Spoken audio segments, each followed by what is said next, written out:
shartli ravishda. Davlatning zimmasidagi yukni shunaqa kattaki bizada. Bu yukni yengillashtirishimiz kerak. Yengillashtirishning birdan bir yo'li hamma o'zini ishini qilsin.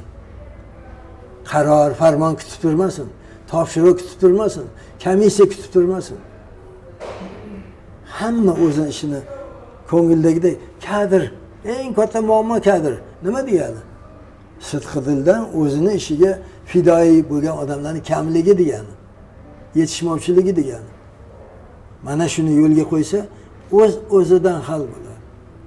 O'zidan hal bo'ladi. Sidqi dildan ishlasa, o'zini sadoqat berib ishlasa, shunga yarasha daromad ko'rsa, turmushi yaxshi bo'lsa, bo'ldi, boshqa nima keragi bor odamga? Jamiyat o'z-o'zidan gullab ketadi.